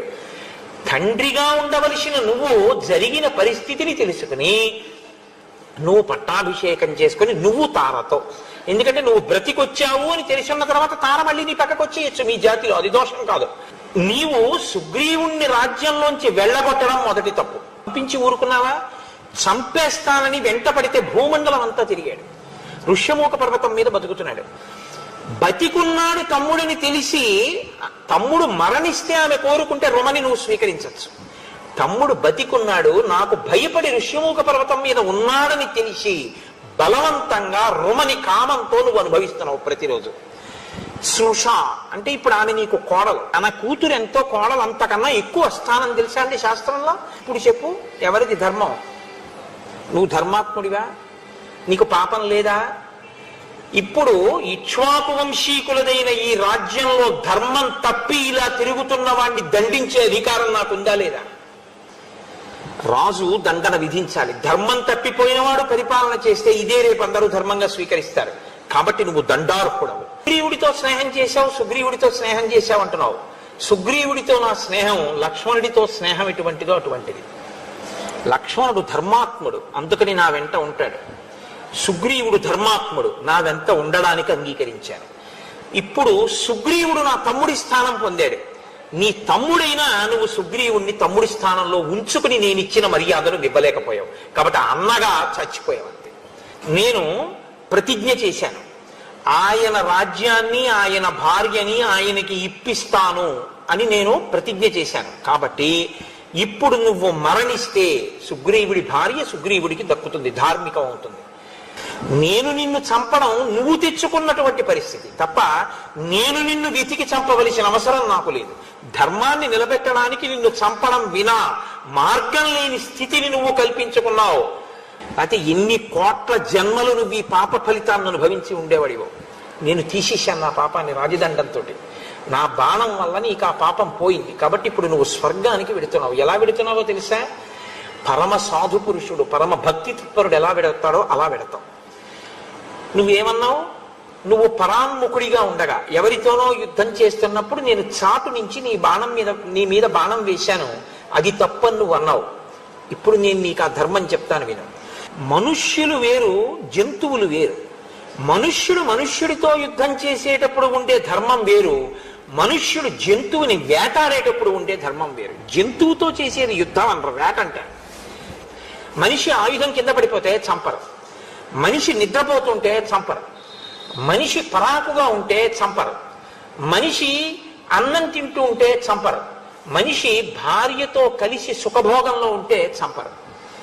అదే జంతువు నిద్రపోతున్నా చంపేస్తారు, జంతువు పరాకుగా ఉన్నా చంపేస్తారు, జంతువు పరిగెడుతున్నా బాణం వేసి చంపుతారు. ఎందుకంటే జంతువుని చంపేటప్పుడు వేట, మనిషిని చంపేటప్పుడు యుద్ధం.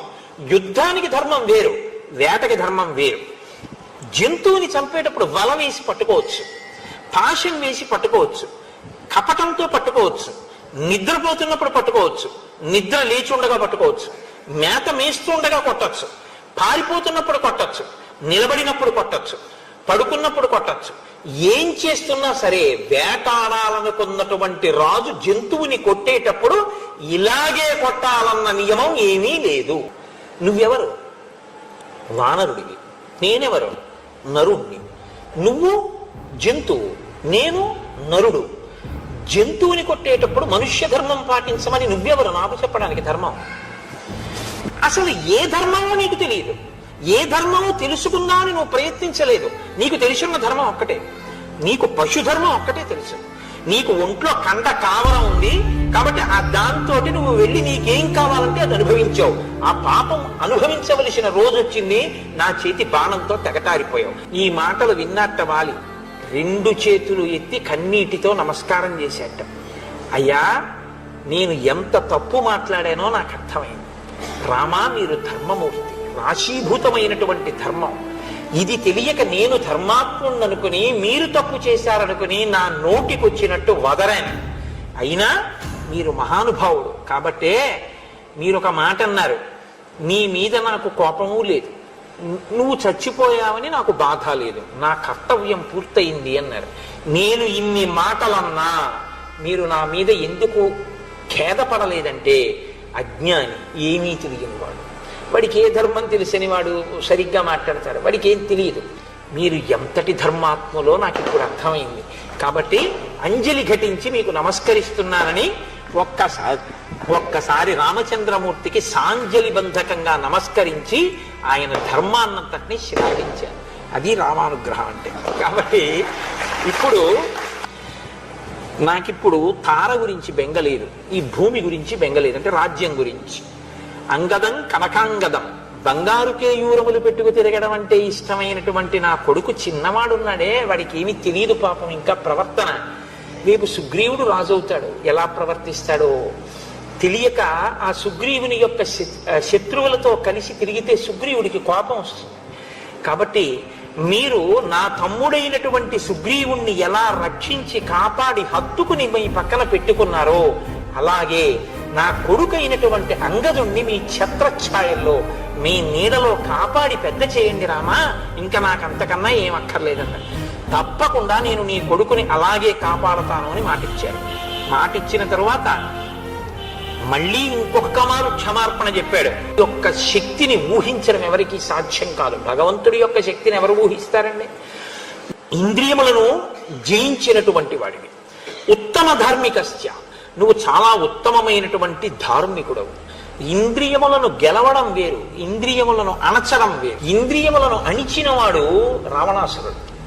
ఇంద్రియాల్ని అణచడం అంటే ఏమిటో తెలుసా అండి? త్రాచుపాము యొక్క తల మీద పాదాన్ని పెట్టి కూర్చోవడం. కానీ లేచాడనుకోండి పావు తెరిచేస్తుంది. ఇంద్రియాలు కొంతసేపు బయట వ్యామోహంతో తిరగకుండా తిప్పి అట్టే పెడతాడు.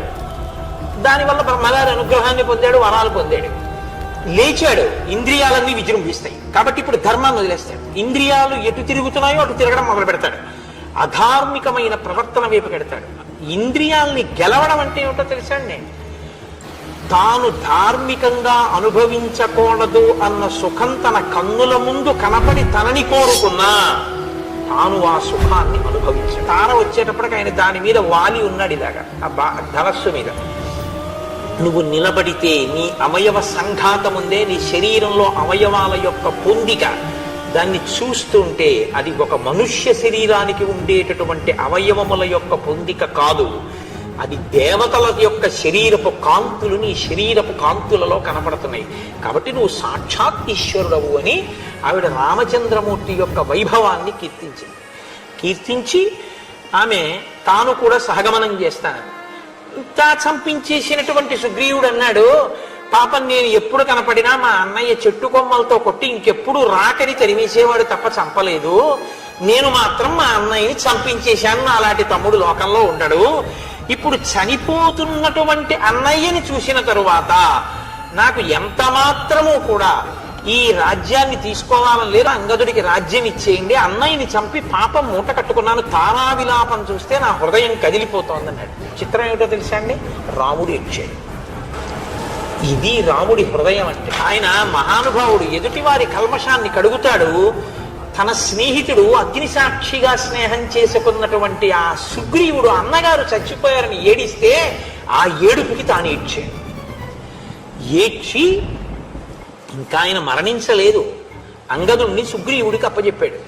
అప్పచెప్పి వీడి తెలిసి తెలియక చిన్నతనం ప్రవర్తిస్తే నువ్వు రక్షించు, కాపాడు అని యవ్వరాజ్య పట్టాభిషేకం చెయ్యమని కోరి సుగ్రీవుడితో ఒక మాట అన్నాడు, ఈ మాల నా మెడలో ఉన్నంత కాలం నా ప్రాణం పోదు, ఈ మాల తీసి నీ మెడలో వేసేస్తాను, దగ్గరికి రమ్మన్నాడు.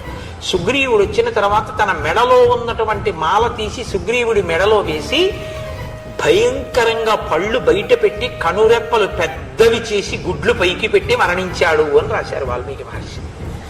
అంత ఘోరమైనటువంటి చావు, చచ్చిపోయాడు. రామ బాణపు దెబ్బ అప్పుడు తెలిసింది, ఆ మాల తీసేయాడు. అప్పటి వరకు అది ఓర్చేటట్టు చేసి మరణించాడు. ఏడ్చారు. చందన కాష్టముల యందు పడుకోబెట్టి నీ పోసి సమంత్రకంగా అంగదుడు అగ్నికి ఆహుతి చేసేసాడు వాలి శరీరాన్ని. అక్కడతో వాలి నిహతు. హనుమ సుగ్రీవుడు ఇతర వానర ప్రముఖుల్ని తీసుకుని ఆయన కూర్చున్నటువంటి పర్వత గుహ దగ్గరికి వెళ్ళి రాముడితో అన్నారు, వాలి వధ పూర్తయిపోయింది, ఇది తాత ముత్తాతల నుంచి సంక్రమిస్తున్నటువంటి వానర రాజ్యపు సింహాసనం కనుక ఇప్పుడు సుగ్రీవుణ్ణి ఆ పట్టాభిషేకం చేసి ఆ సింహాసనం మీద కూర్చోపెట్టాలి, అంగదుడికి యవ్వరాజ్యం ఇవ్వాలి.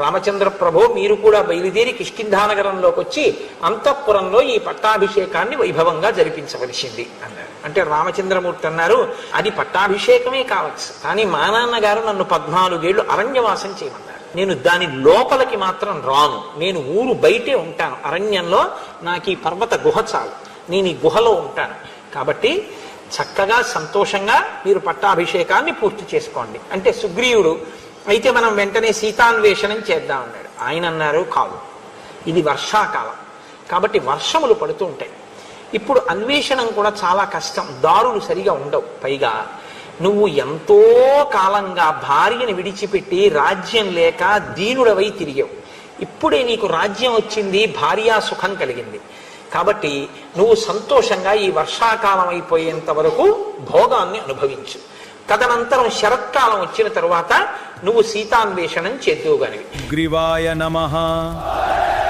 ఓం శ్రీ సుగ్రీవాయ నమః.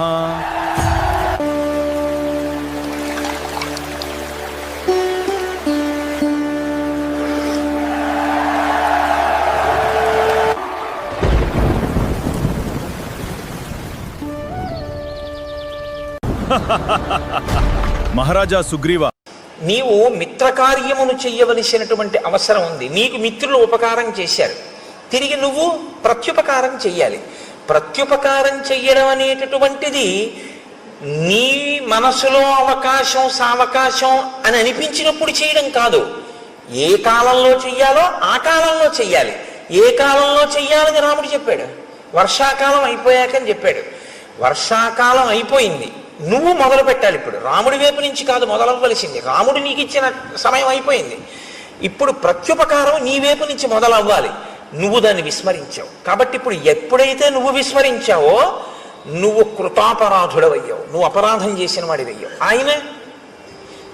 ఆయన ఇంకా చాలా గొప్ప ధర్మంలో ఉన్నాడు. ఇచ్చిన కాలం దాటిపోయింది, సుగ్రీవుడు ఏ ప్రయత్నం చెయ్యట్లేదు అని తెలుసున్నా ఆయన ఇంకా ఓపిక పడుతున్నాడు.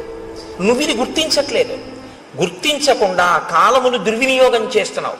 ఒకసారి దుర్వినియోగం కాని అయిందో ఆ తర్వాత నువ్వు మనసులో ఉపకారం చేద్దామని అనుకున్నా సరే తల ఉంచుకుని నిలబడి క్షమార్పణ చెప్పా పని చేయవలసి ఉంటుంది.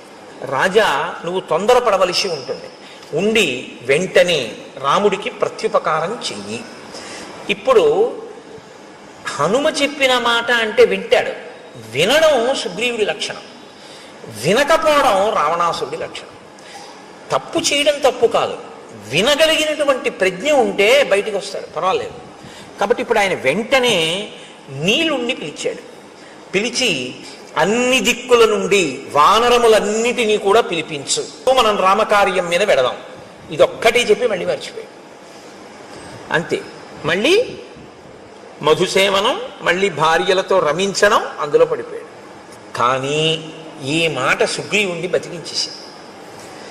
అది ప్రభువుని బతికించడం అంటే. ఈ ఒక్క మాట చెప్పి ఉండి ఉండకపోతే నిజంగా సుగ్రీవుడు చెప్పుకోవడానికి ఏమీ లేదు లక్ష్మణుడితోటి రాముడితోటి. ప్రాణభిక్ష పెట్టారండి హనుమ.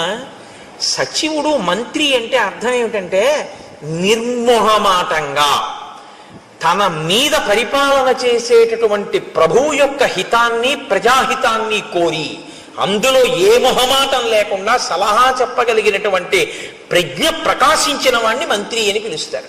లక్ష్మణ, సుగ్రీవుడు ఏమనుకుంటున్నాడో తెలుసా? ఇప్పుడు ఆయన అనుగ్రహాన్ని బట్టిన జీవితం తప్ప నా గురించి ఆయన పట్టించుకోవాలని ఎక్కడుంది లక్ష్మణ?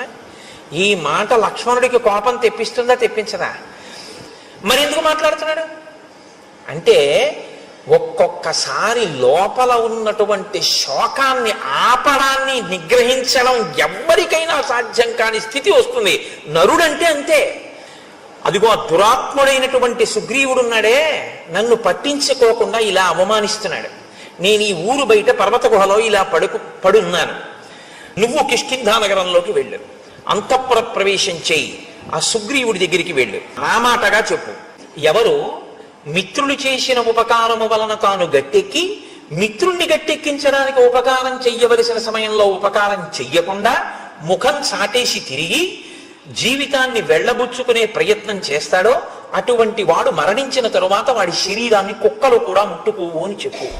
బంగారు మొనలతో ఉన్నటువంటి నా ధనస్సుని పట్టుకుని నేను మళ్ళీ యుద్ధ భూమిలో నిలబడి వింటినారిని విప్పి ధనస్సుని వంచి వింటినారిని కట్టి నా అక్షయ బాణ తూణీరంలోంచి మెరిసిపోతున్న బంగారు బాణాన్ని వింటినారిని టంకారం చేసి బాణమును తొడిగి ప్రయోగించడానికి సిద్ధపడినప్పుడు వచ్చేటటువంటి పిడుగుల ధ్వనిని వినాలని సుగ్రీవుడు కోరుకుంటున్నాడేమో కనుక్కో.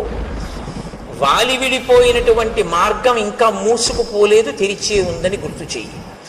వాలిని ఒక్కడే చంపేశాను ఒక బాణంతో, సుగ్రీవుణ్ణి సబాంధవంగా బంధువులందరితో చంపేస్తానని చెప్పి. లక్ష్మణుడు ఇది విన్న తర్వాత అన్నయ్య అంత బాధపడుతున్నాడు అంటే ఊరుకుంటారండి. కాబట్టి ఇప్పుడు రాముడు, అమ్మ బాబోయ్ వీణ్ణి వెళ్ళమన్నాను, నేను బాధపడ్డం విన్నాడు, ఇప్పుడు వెళ్ళి సుగ్రీవుని చెప్పేస్తాడు బాణం వేసి.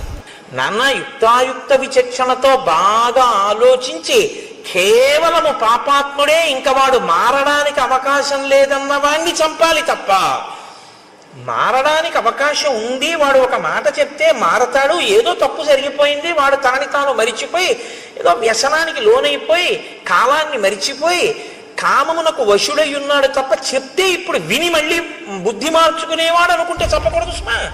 అందుకని తొందరపడి సుగ్రీవుని చంపేశావు. అటువంటి పని చెయ్యకు. నువ్వు వెళ్ళేటప్పుడు సుగ్రీవుడితో పూర్వ స్నేహం ఎలా ఉండేదో, మనం అందరం ఎంత ప్రేమగా మాట్లాడుకునే వాళ్ళం, మన పట్ల సుగ్రీవుడు ఎంత ప్రీతిపాత్రుడో బాగా స్మరించుకుంటూ వెళ్ళు. అందుకని నాయన పరుషమైన మాటలు మాట్లాడకు సుగ్రీవుడి దగ్గర, చాలా సున్నితమైన మాటలతో మిత్రుడికి చెప్పినట్లు చెప్పు. కాలము దాటిపోయింది, రాముడు బాధపడుతున్నాడు అన్న సందేశాన్ని అందించు తప్ప ఆయన మనసు ఖేదపడేటట్టుగా తీవ్రమైనటువంటి మాటలను వాడవద్దు అని చెప్పాడు. సరే అన్నయ్య అన్నాడు, బయలుదేరాడు. కానీ లక్ష్మణుడే కదండి. రాముడు కష్టపడితే చూడలేడు, రాముడి కళ్ళం మట్టి నీళ్లు కారకూడదు. తన జీవిత ప్రయోజనం ఒకటే, రాముడు సంతోషంగా ఉండాలి తప్ప ఆయనకి ఇంకేం అక్కర్లేదు జీవితంలో. రాముడు సంతోషంగా లేడు, ఇవాళ బాధపడ్డాడు. ఎవరి వల్ల బాధపడ్డాడు? అదిగో ఆయన వల్ల బాధపడ్డాడు అంతే. ఇంకిప్పుడు ఎంత కోపంగా ఉంటాడంటే, కాలిబాట వెంట నడిచి వెళ్ళడానికి వీలైనటువంటి చక్కని బాట ఒకటి ఉంది కిష్కింధకి, కానీ అది కొంచెం దూరం. ఇప్పుడు ఆ బాట వెంట వెళ్ళలేదట. కోపించినటువంటి ఏనుగు ఎంత వేగంగా వెడుతుందో అలా రుసలు కొట్టుకుంటూ రుసరుసలాడిపోతూ పక్కన ఉన్నటువంటి అడ్డదారిలో వెళ్ళిపోతాడట. వెళ్ళిపోతున్నవాడు ఏం చేస్తున్నాడు? అక్కడ కనపడినటువంటి అనేకమైన వృక్షములను కోకటి వేళ్లతో పెకల్చేసి పైకి విసిరేస్తున్నట్టు. పర్వత శిఖరములు కనపడితే పరిగెత్తుకుంటూ వెళ్ళి ఆ శిఖరములను ఊపేసి వాటిని చేత్తో పట్టుకుని ఆకాశంలోకి విసిరేసి తనంత తాను అదుపు చేసుకోలేని కోపాన్ని సుగ్రీవుణ్ణి ఏమనద్దన్నాడు, సుగ్రీవుణ్ణి చంపద్దన్నాడు. ఇప్పుడు సుగ్రీవుణ్ణి చంపకుండా, సుగ్రీవుణ్ణి ఏమనకుండా నిగ్రహించుకోవాలంటే కోపాన్ని దేని మీద పెట్టాలి. అంటే కోపం పోయిందా? పోగొట్టుకునే ప్రయత్నంలో ఉన్నాడు. ఇంకా రాముడు సంతోషంగా ఉంటే లక్ష్మణుడు సంతోషంగా ఉంటాడు. రాముడు ఏడిస్తే లక్ష్మణుడు ఎవడు ఏడిపించాడని అడుగుతాడు, ఏవాడు ఉండడం. ఆయన గబగబా బయలుదేరి ఆ కిష్కింధా సామ్రాజ్యం దగ్గరికి వెళ్ళాడు. బుసలు కొడుతూ ఊగిపోతూ ధనస్సు పట్టుకుని బాణాలు పట్టుకుని వస్తున్నటువంటి ఆ లక్ష్మణమూర్తి యొక్క స్వరూపాన్ని, ఆ నగరాన్ని కాపు కాస్తున్నటువంటి కొన్ని వేల మంది వానర యోధులు చూశారు. సుగ్రీవుడు మాత్రం లోపల అంతఃపురంలో తారతో రుమతో వానరకాంతలతో విశేషంగా మధుపానం చేసి ఆ కామోపభోగము యందు రమిస్తున్నటువంటి వాడై ఉన్నాడు. అంతఃపురం బయట అంగదుడు ఉన్నాడు. అంగదుణ్ణి పిలిచన్నాడు, నువ్వు లోపలికి వెళ్ళి నీ పినతండ్రి అయినటువంటి సుగ్రీవుడితో ఒక మాట చెప్పు. రామచంద్రమూర్తి శోకమును పొంది ఉన్నాడని, రామచంద్రమూర్తి మాటలు చెప్పడం కోసం ఆయన తమ్ముడైన లక్ష్మణమూర్తి వచ్చాడని, ద్వారం వద్ద ఎదురు చూస్తున్నాడని. ఈ అంగదుడు లోపలికి వెడుతున్నాడు. వెళ్ళినటువంటి అంగదుడు సుగ్రీవుని యొక్క కాళ్ళకి నమస్కారం చేశాడు, తారకాళ్ళకి నమస్కారం చేశాడు, రుమకాళ్ళకి నమస్కారం చేశాడు. అంజలి ఘటించి చెప్పాడు, లక్ష్మణమూర్తి కోపంగా ఉన్నారు, రాముడు శోకంతో ఉన్నట్ట, ఆయన చెప్పమన్నది చెప్పడానికి వచ్చాడు, ఎదురు చూస్తున్నాడు, నిన్ను కలుస్తానంటున్నాడు, నన్ను వచ్చి ఏ మాట చెప్పమన్నాడు, కాబట్టి నేను ఏం చెప్పను అని అడిగాడు. ఈయన చెప్పిన మాట ఆయన మనసులోకి వెళ్ళలేదు, ఆయన తలకెక్కలేదు. చూస్తుండగా వచ్చేసింది అంతే. ప్రాణ సంకటంలో వెళ్ళిపోయాడు సుగ్రీవుడు. ఇప్పుడు ఈశ్వరానుగ్రహం పనిచేసింది. కేవలం మిత్రుడు చంపకూడదు అనుకున్న రాముని యొక్క అనుగ్రహమే బహుశా సుగ్రీవుణ్ణి కాపాడు. లోపలికి వెళ్ళిపోతున్నాడు, ఇంత కోపంగా ఉన్నాడు, అంగదుడు పైకి రాలేదు, ప్రభువు మత్తిల్లి ఉన్నాడు, ఏమవుతుందో అని వాళ్ళు ఒక పెద్ద నాదం చేశారు అందరూ. ఇన్ని వేల వానరములు ఒక్కసారి నాదం చేస్తే సుగ్రీవుడు ఉలిక్కి పడ్డాడు. అన్నాడు, ఎందుకు అలా అరుస్తున్నారు వానరులు అని అడిగాడు. అప్పుడు వాళ్ళు చెప్పారు, ఎందుకు అరుస్తున్నారు ఏమిటి, లక్ష్మణమూర్తి వచ్చాడు, రాముడు కోపంగా ఉన్నాడు, రాముడు శోకిస్తున్నాడు, సందేశం పట్టుకొచ్చాడు, నీతో మాట్లాడతాట, నీ దగ్గరికి వస్తాట, ఏం చెప్పమంటావు అని అడిగాడు.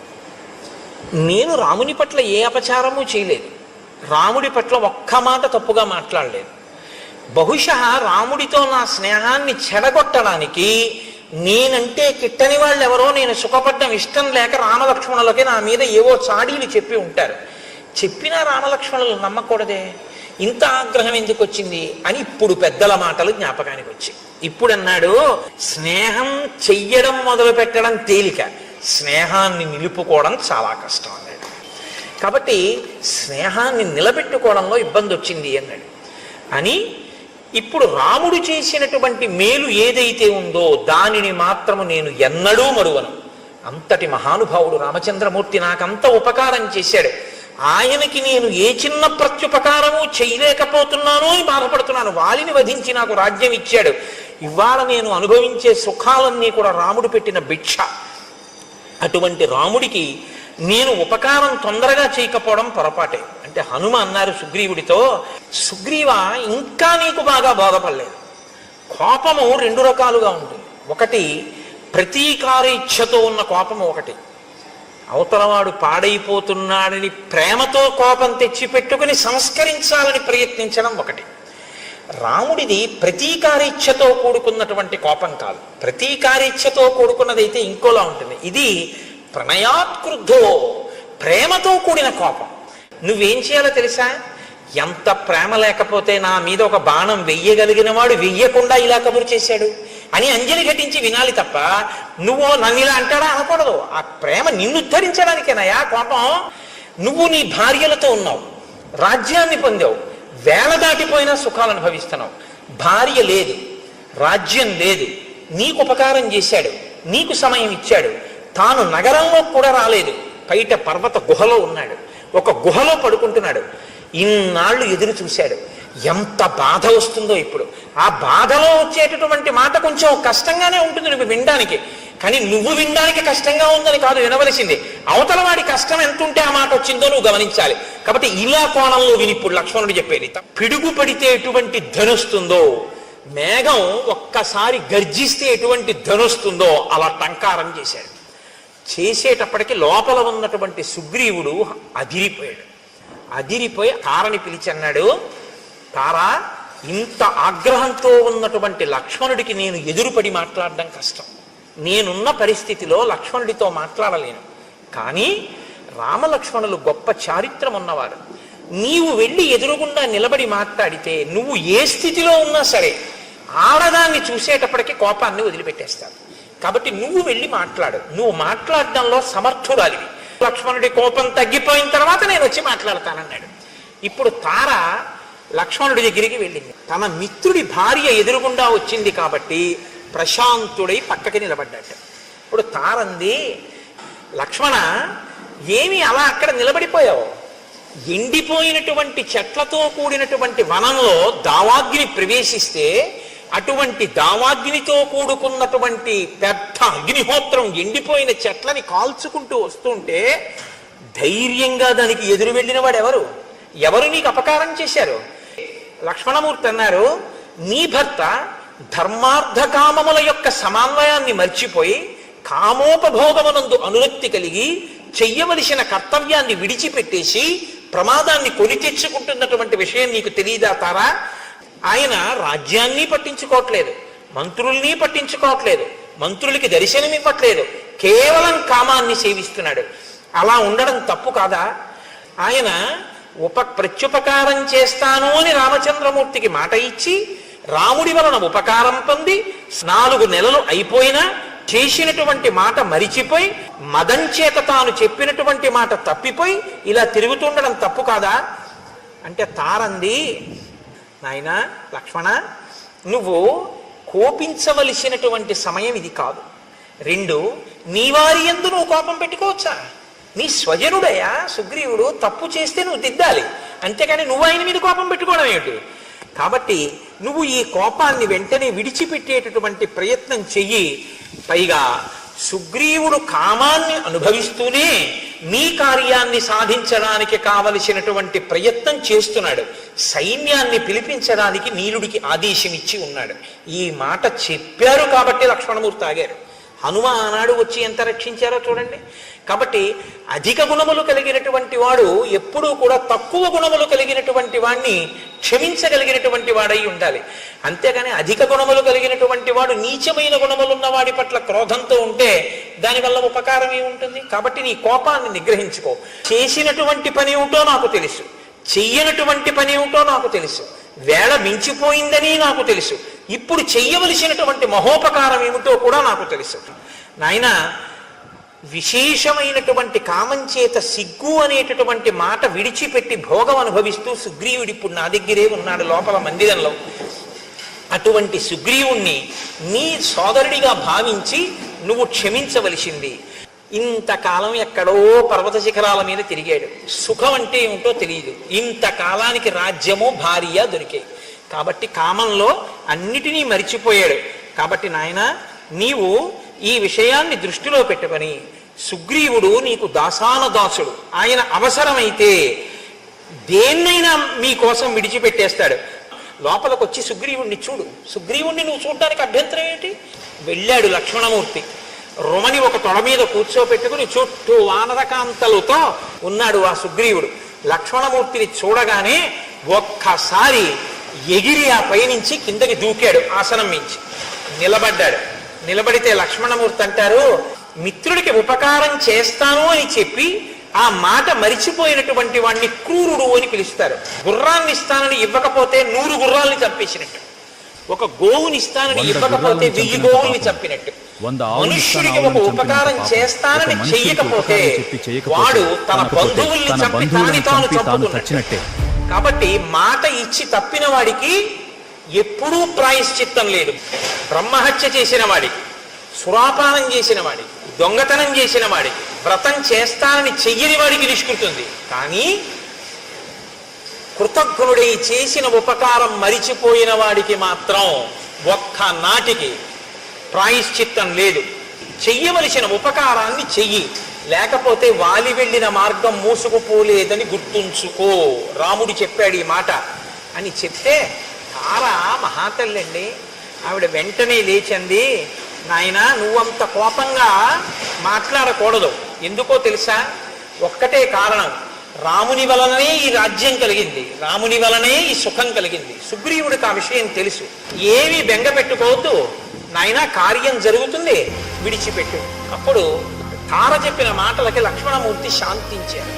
సుగ్రీవుడు లేచి నిలబడి, నాది పొరపాటైపోయింది, నా తప్పు మన్నించు, నేను తప్పకుండా ఉపకారం చేస్తాను, నా ఐశ్వర్యము ఇవన్నీ నాకు రాముడి వల్ల వచ్చినవి, కాబట్టి ఆయనకి నేను ఉపకారం చెయ్యడమా? ఆయన వెనక వస్తే చాలు, కార్యాలన్నీ నడిచిపోతాయి. ఆయనే ఈ 3 లోకములను శాసించగలడు. ఒక బాణంతో 7 సాలవృక్షములను, పర్వత శిఖరమును, పాతాళాన్ని కొట్టినవాడు రావణుణ్ణి కొట్టలేడా? ఏదో నాకు కీర్తినివ్వడానికి వెంట రమ్మంటున్నాడు. తప్పకుండా వస్తాను, ఉపకారం చేస్తానన్నాడు. హనుమని పిలిచారు. దశ దిశల నుంచి వానరముల్ని పిలవమన్నారు.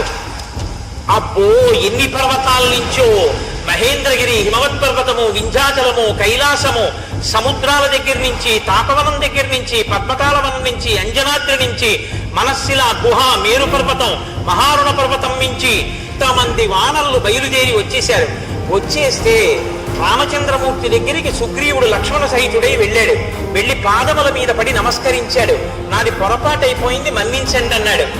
గాలికి చెట్లన్నీ అల్లల్లాడిపోయాయి. ఆ పర్వతాలు, శిఖరాలు, నదులు ఎక్కడ చూసినా వానరాలే. ఆకాశం అంతా చీకటి కమ్మేసిందిట. 10 రోజులలో రాకపోతే చంపేస్తానన్నాడు సుగ్రీవుడు. కొండలు నిండిపోయాయి, పర్వతాలు నిండిపోయాయి, శిఖరాలు నిండిపోయాయి, చెట్లు నిండిపోయాయి. అటువంటి చోట పరమ సంతోషంతో రామచంద్రమూర్తి మనసు చల్లబడింది. అందరూ సంతోషించారు. సుగ్రీవుడు లేచి రామచంద్రమూర్తికి నమస్కరించారు. రామచంద్రమూర్తి ఎంతో ప్రసన్నులయ్యారు. ఈ కిష్కింధాకాండం మీ హృదయాన్ని తాకితే ఈ మహాధర్మయాత్రలో మీరు కూడా భాగస్వాములవ్వండి. వీడియోకు ఒక లైక్ ఇవ్వండి. మీ కుటుంబ సభ్యులు, స్నేహితులతో తప్పకుండా షేర్ చేయండి. ఇంకా మా ఛానల్ను సబ్స్క్రైబ్ చేసి బెల్ ఐకాన్ను ప్రెస్ చేయండి. కిష్కింధాకాండం పూర్తి చిత్రంలోని పార్ట్ 2 మరో 2 రోజుల్లో మీ ముందుకు రానుంది. ఆ మహత్తరమైన ప్రయాణాన్ని మిస్ కాకండి. మా లక్ష్యం కేవలం వీడియోలు రూపొందించడం కాదు, సనాతన ధర్మంలోని మహోన్నత ఇతిహాసాలను అత్యంత అద్భుతమైన 8K AI సినిమాటిక్ విజువల్స్తో ప్రపంచంలోని ప్రతి ఇంటికి, ప్రతి చిన్నారికి చేరవేయడం. రాబోయే తరాలు మన ఇతిహాసాలను కేవలం చదవడం కాదు, కళ్ల ముందు నిజంగా జరుగుతున్నట్లుగా అనుభూతి చెందేలా చేయడమే మా సంకల్పం. ఈ ధర్మయాత్రలో మీ ఒక్క సబ్స్క్రైబ్ మాకు మరింత శక్తిని, మరింత ప్రేరణను ఇస్తుంది. జై శ్రీరామ్, జై హనుమాన్.